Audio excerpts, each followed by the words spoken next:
সকালবেলা উঠে ব্রেকফাস্ট বানানোটা সবারই একটা নিত্যদিনের কাজ আর একটা হেডেক, যে প্রতিদিনই মনে হয় যে আজ সকালে কি বানাবো, কি ব্রেকফাস্ট বানাবো। তো আমার তো এটা মানে একদম মাথায় ঢোকেই না যে আমি রোজ সকালে কি বানাবো, সকালে কি বানাবো, দুপুরে কি বানাবো আর রাতে কি বানাবো। তো চলো, ঘরে একটু চিড়ে পড়েছিল, বেশ অনেকটাই ছিল, তো সেখান থেকে আমি কিছুটা চিড়ে নিয়েছি। তা আজ একটুখানি পোহাই বানানো যাক। পোহা খেতে আমার খুব ভালো লাগে। তো চলো, পোহা বানানোর জন্য চিড়েটাকে আমি একটু হালকা হাতে রাব করে ধুয়ে নিয়েছি, কারণ বেশিক্ষণ জলে ভিজিয়ে রাখলে চিড়েটা কিন্তু একদম গলে হালুয়া হয়ে যাবে, তো সেটা একদমই ঠিক হবে না পোহার জন্য। তো আমি হালকা হাতে চিড়েটা ধুয়ে একটু একটা প্লেটের মধ্যে একটু মেলে রেখেছি, যাতে একটু ঝরঝরে হয়ে যাবে। তা আর কারি পাতা ছিল না, তো আমি ছাদ থেকে একটু কারি পাতাও নিয়ে এসেছি। এবার ফ্রাইং প্যানে একটু সামান্য তেল দিয়েছি, দিয়ে দিলাম একটু সর্ষে। তো চলো, এবার দিয়ে দিলাম কারি পাতা।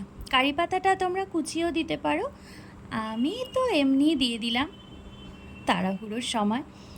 লঙ্কা কুচিও দিয়ে দিলাম, লঙ্কাটা একটু ভাজা হোক, তো একদম লো করে দিয়েছিলাম গ্যাসের ফ্লেম। এবার একটু চিড়ের মধ্যে না ওই একটু হলুদ গুঁড়ো দিয়ে চিড়েটা একটু মাখিয়ে নেব, কারণ একটু হলুদ হলুদ হলে পোহাটা দেখতে সুন্দর লাগে, একদম সাদা হলে দেখতেও খুব একটা ভালো লাগে না। তো ব্যাস, চিড়েটাও দিয়ে দিয়েছি। এবার ভালো করে এটাকে মিশিয়ে নেব। খুব সুন্দর কিন্তু গন্ধ বেরিয়েছে। বেসিক্যালি এই পোহাতে না সর্ষে আর কারি পাতার গন্ধটাই কিন্তু বেশি ভালো লাগে। তো এটাকে সার্ভ করার সময় কাঁচা পেঁয়াজ, শসা এগুলো দিয়েও কিন্তু খাওয়া যেতে পারে, ভীষণ ভালো লাগে। আমি একটুখানি লেবুর রস চিপে দিয়েছি, ভালো লাগে খেতে। বাকি আমি তো শসা পেঁয়াজ কিছুই নেব না আজকে, আমি শুধুমাত্র সস দিয়েই খাবো, মানে টমেটো কেচাপ দিয়েই খাবো। খুব ভালো লাগে, আমার তো খুব ভালো লাগে। তোমরাও কিন্তু অবশ্যই ট্রাই করে দেখতে পারো। এই পোহাটা আমি শিখেছিলাম আমার মামার বাড়ি ভিলাইতে, তো সেখানে ওরা খুব খায়। আমার মামির কাছ থেকেই বেসিক্যালি এটা শেখা। খাবারটা তাড়াতাড়ি কমপ্লিট করে আমায় যেতে হবে মেয়েকে আনতে।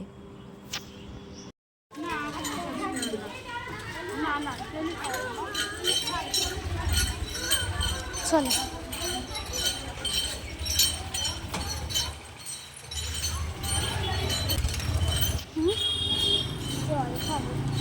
জল খাবি? হ্যাঁ, চল আগে আগে যা।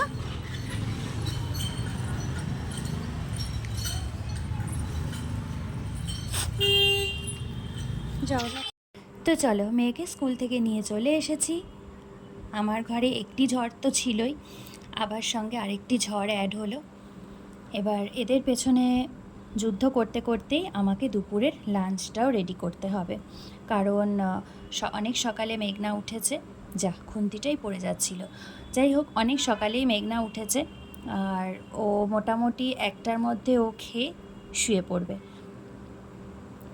তো আলুটা কেটে নিই। আজ আমি করব এমনি খুব সিম্পলভাবে মাছের ঝোল। রুই মাছ এনেছিলাম সকালবেলা, তো রুই মাছের ঝোলই করব। মাছগুলোকে আগে একটুখানি ভেজে নিই। কটা মাছ তেলের মধ্যে দিয়ে আমি ঝটপট করে আলু আর পেঁয়াজটা কেটে নেব।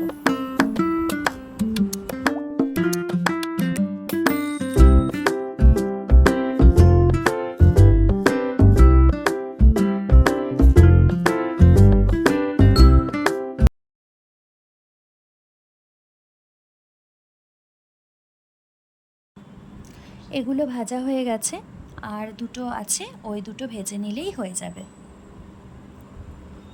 এগুলোকে এবার ঝটপট করে তুলে নিই, কারণ বেলাও অনেক হয়ে গেছে, প্রায় 12টা বাজে।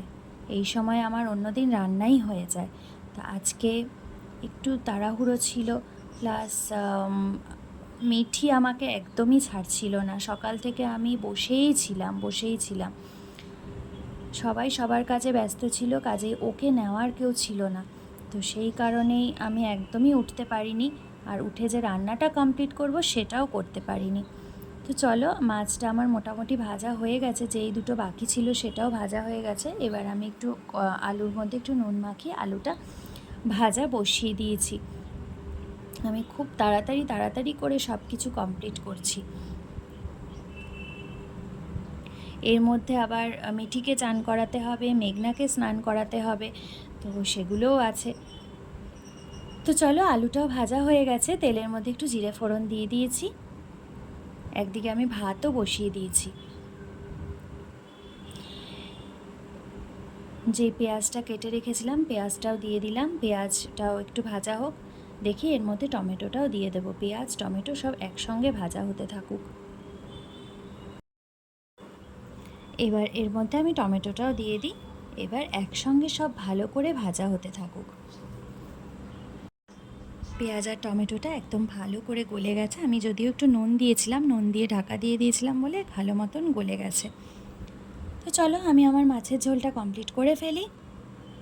একটু ভিজেও গেছি, বৃষ্টিও পড়ছিল, মেয়েকে আনতে আনতে ভিজেও গেছিলাম। মাছটা যদিও একবেলার জন্যই করছি, কারণ রাতে আমরা পাস্তা খাবো। কারণ সবাই বললো, মানে দুজন বললো, আমার হাজব্যান্ড আর মেঘনা দুজন বললো যে রোজ রোজ ভাত রুটি কেন। বললাম ঠিক আছে, চলো আজকে ভাত রুটি না হয় আজকে হোয়াইট সস পাস্তা খাবো। তো শুনেই তো সবাই দুজনে মিলেই লাফিয়ে উঠলো যে হ্যাঁ হ্যাঁ, আজকে তো পাস্তা, কেন আজকে পাস্তা হয়ে যাক। ঠিক আছে চলো, আজকে পাস্তা হয়ে যাক, পাস্তা আর সঙ্গে স্যুপ। চলো, আজকের মতো তাহলে ভিডিওটা এখানেই শেষ করলাম। আমি মেয়ে দুজনকে স্নান করিয়ে খাওয়াতে বসি।